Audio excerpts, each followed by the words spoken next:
Good morning, Steve Zalunardo here with Treviso Realty. Just a quick update on the current market. Inventory up 5% since last week. We're at 23,378 units, so again up 5%. Good thing is the sales. Sales are actually up 25% week over week rather. So these are closings. We had 400 and odd change of closings last week, and then we had 632 units, which is basically 25% more closings than the week prior.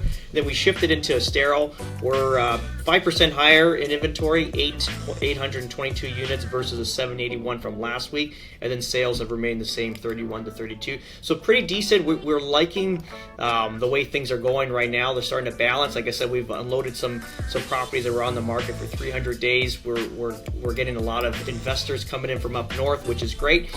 We unloaded a few properties over the weekend, like these are, or purchased rather for clients. These are those little investment properties that we've been talking about, little townhouses in these communities. I'm not going to release until you call me and buy through me. So these are cash flowing, $500 a month passive income, brand new properties. So these are getting chewed up from our clients up north and even from out of state, which is nice too. They're just kind of packaging these in their portfolio, which is fantastic.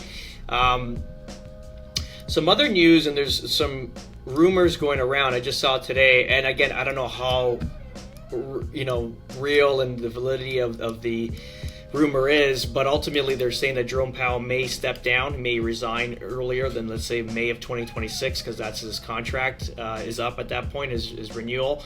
But supposedly he's going to resign prior. Hopefully, it'd be great if he did, because obviously the Trump administration will get in there start hammering rates down, which they're gonna need to do clearly, because you don't need a recession. You don't want to have money not moving in the market. So this would be beneficial for all of us, to be honest, especially in the real estate game where you're going to see the market take off. We don't. Let's see. We have inventory, which is still, we didn't get our numbers released yet. We need to see our May numbers. I'm curious to see where they're at. So we're June 2nd today. We should, hopefully within this week, they'll release the May numbers. I want to see where we went with that, how the absorption rate, months of inventory, and all that good stuff that I usually follow go forward. And then just getting back to those investment properties that we're selling. So these are great little properties. They cash flow quite nice. They're brand new, so zero maintenance for at least 5 to 10 years. And this is what I'm telling clients, like you pick one of these little properties up there, and what I like to say is like set it and forget it. You get a good tenant in there and you just let it ride. And then what I always tell clients too is basically you buy these properties pregnant, but they give birth in 3 to 5 years. And what I mean by that is in 3 to 5 years you're going to refinance the property, pull out your initial equity, maybe some of the capital earned, and then stick it into another property. And this is where your birth of your second property comes, and your third and your fifth. You can kind of see when you have a whole line of these properties giving birth different times of the the process within 10 years. Then this is how you're gonna build multiple doors and wealth and this whole thing. It's not an easy thing, it's not happen overnight, but you got to start somewhere. And these little townhouses are the start of people's wealth. It started my wealth back in when did I buy that? 2013, and it basically trickled onto everything I've done now. It was just that one property we bought. It's a funny story behind that too, but ultimately bought it, and it kind of changed the course of my life, to be honest, which is great. So this townhouse can do the same thing for you, what we're trying to sell.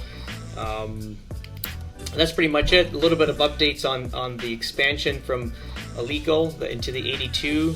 So that's going to be great. There's a nice extension that's they said they're ahead of schedule and under budget, which is amazing for government road work. So ultimately that's going to alleviate a huge amount of road pressure that we're seeing on the corkscrew right now.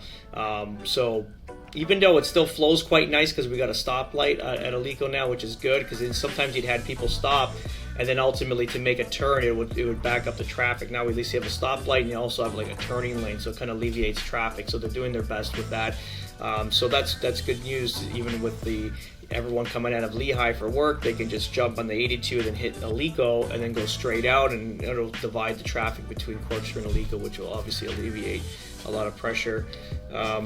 Talking about, Selena's my daughter's graduation was this week, which was awesome. It was so nice to see. It's your kids are getting big. It's amazing. They're up there like doing their own thing. It's almost shock and awe, right, for a parent.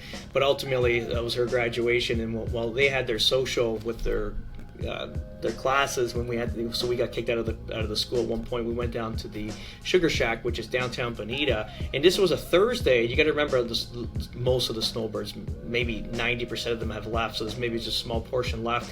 But the Sugar Shack was amazing. It was packed. A lot of people was in there. It was a great little party, live music on a Thursday night. And they're saying that's usually Monday, Tuesday, the same amount of people coming out. So you're going to see the communities out here. Everyone's thinking that we live in a second property community. There's no real culture behind it. It's not true. Actually, right now is the best time to visit Florida. Why? Because it's accessible, and it's not over bloated. So you get to kind of go through it so beautifully right now with the even the roads are still a little bit trafficy, but not as obviously intense as a snowbird time.